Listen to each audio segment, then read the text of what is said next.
प्रिय दोस्तों, कहानी का पहला भाग ना देखा हो तो आई बटन पर जाकर पहला भाग देख सकते हैं। दोस्तों, अभी तक आपने देखा कि मेले में बरगासुर दानव भेष बदलकर अपने शिकार की तलाश में घूम रहा था। जैसे ही बरगासुर की नज़र कनक पर पड़ी तो बरगासुर को कनक भा गई और कनक को अपनी विद्या से मक्खी बनाया और अपनी जटा में लगा लिया और वहाँ से अपने स्थान असुरपुर में बनी अपनी गुफा की तरफ चल दिया।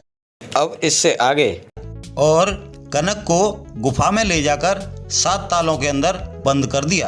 इधर 6 भाभियाँ कनक को मेले में काफ़ी ढूंढने के बाद शाम को खाली हाथ लौट आईं। अमन ने अपनी भाभियों से कनक के बारे में पूछा तो भाभियों ने कनक के गुम होने के बारे में सब कुछ बता दिया। अमन अपनी कनक से बहुत प्यार करता था, इसलिए सुबह होते ही कनक की खोज में जाने की तैयारी करने लगा और जाने से पहले अमन ने अपने धनुष और तीर उठाए और एक तीर घर के आंगन में बनी दीवार में गाड़ दिया और माँ सहित भाभियों से बोला, जिस दिन यह तीर जमीन पर गिर जाए उस दिन आप सभी लोग समझ लेना कि अमन अब इस दुनिया में नहीं रहा। इतना कहकर अमन परिवार से विदाई लेता है और कनक की खोज में निकल पड़ा। चलते चलते अमन जंगल में बनी एक साध्वी की मड़ैया पर पहुंच गया, जहां साध्वी से दुआ सलाम हुई। साध्वी ने कहा, बेटा कुछ थके हारे लग रहे हो और यहाँ जंगल में क्या करने आए हो? तो अमन ने अपना दुख साध्वी को बता दिया। तो साध्वी बोली, बेटा जाओ, मेरी मड़ैया के पीछे 2 पात्र रखे हैं, जिनमें एक में नहाने का पानी है और एक में पीने का पानी है। पहले अपनी प्यास बुझाओ और थकान दूर करो।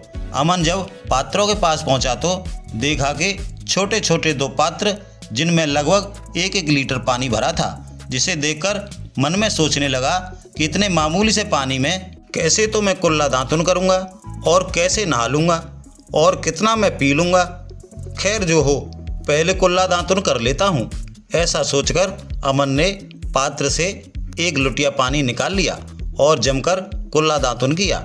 पात्र में देखा तो पानी जितना था उतना ही बना रहा। इसके बाद नहाने बैठ गया और लुटिया भर भर के नहाने लगा, लेकिन पात्र के पानी में कोई कमी नहीं आई। जमकर नहाने के बाद पीने वाले पात्र में से पानी लिया और अपनी प्यास बुझाई, लेकिन दोनों पात्रों में पानी जितना था उतना ही बना रहा। अमन यह सब देखकर हैरत में पड़ गया और साध्वी के पास पहुंचा तो साध्वी ने कहा, तरोताज़ा हो गए बेटा? हाँ माँ। तो अब जाओ और मेरे धूने में अंगा गड़ा है, जितना खा सको उतना खा लेना और बाकी को उसी में गाड़ देना। इतना सुनते ही अमन धूने की तरफ चल दिया और धूने में गड़ा हुआ अंगा निकाल लिया। अंगा देखा तो आधी रोटी के बराबर था। अंगा को देखकर अमन सोच में पड़ गया कि यह आधी रोटी के बराबर अंगा है और मैं भूख से बेचैन हूँ। इससे मेरी ही भूख शांत नहीं होगी, तो क्या तो इसमें से खाऊं और क्या इसमें से बचाऊं। इसलिए इसमें से 2 टुकड़े कर लेता हूँ, जिनमें से एक को खा लेता हूँ और एक को गाड़ देता हूँ। ऐसा सोचकर अमन ने अंगा के 2 टुकड़े किए, एक को गाड़ दिया और एक को खाने लगा। अमन अंगा को खाता रहा, लेकिन अंगा कम नहीं हुआ और अंत में अमन का पेट भर गया, लेकिन टुकड़ा हाथ में बना रहा। यह देखकर अमन अचंभे में पड़ गया और सोचने लगा, इस साध्वी का पानी निराला है, इसका अंगा अनोखा है, तो इस माँ का क्या कहना। और बचे हुए अंगे को धूने में गाड़कर साध्वी माँ के पास आ गया और बोला, माँ क्या आप मेरी पत्नी कनक के बारे में कुछ बता सकती हैं? तो साध्वी बोली, बेटा तेरी कनक को असुरपुर का दानव बरगासुर उठाकर ले गया है, जो बहुत ही बलशाली और मायावी है।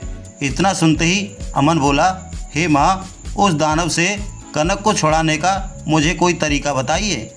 तो साध्वी बोली, बेटा इस बारे में मैं ज़्यादा कुछ नहीं जानती और अधिक जानने के लिए तुझे मेरी गुरु माँ नोना चंदारी के पास जाना होगा। आगे का तेरा मार्गदर्शन मेरी गुरु माँ नोना चंदारी ही करेंगी। इतना सुनते ही अमन बोला, ठीक है माँ, तो फिर मुझे गुरु माँ के पास जाने का रास्ता बता दीजिए। तो साध्वी ने अपनी गुरु माँ नोना चंदारी का रास्ता बता दिया। अमन साध्वी के बताए हुए रास्ते पर चलते एवं लंबा सफ़र तय करते हुए आगे महान साध्वी नोना चंदारी के पास पहुंच गया जो 14 विद्या निधान एवं अनेक माया शक्तियों से परिपूर्ण थी, जिसका स्थान असुरपुर के करीब था। महान साध्वी नोना चंदारी के आश्रम के आसपास हंस विचरण करते थे।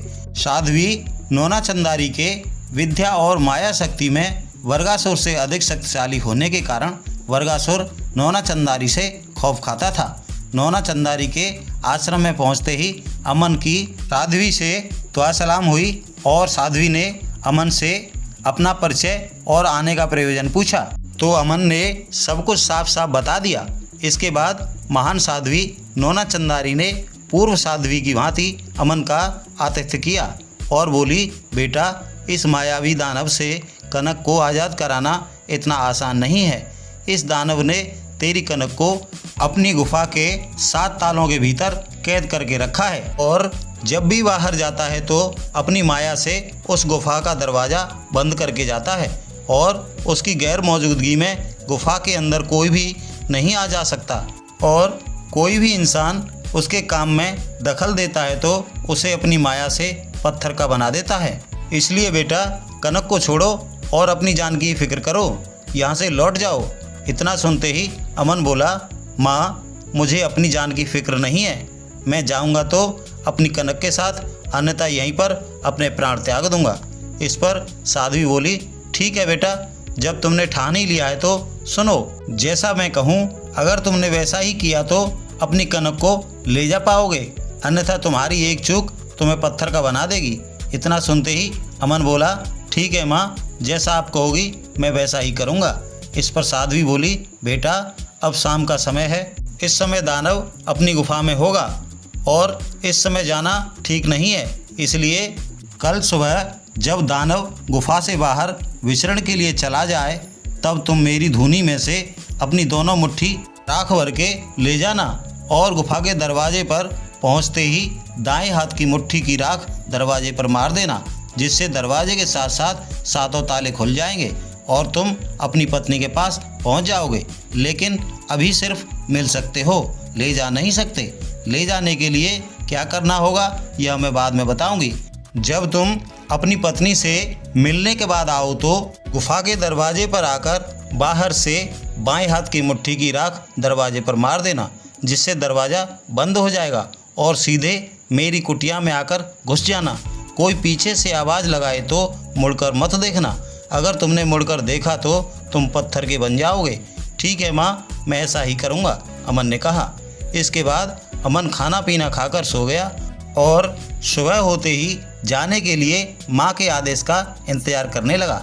जब जाने का समय हो गया तो माँ ने कहा, अमन, मैंने जो कुछ बताया है अच्छी तरह याद है ना? तो अमन बोला, हाँ माँ, मुझे सब याद है। तो ठीक है, अब दानव गुफा से जा चुका होगा, अब तुम जा सकते हो, साध्वी ने कहा।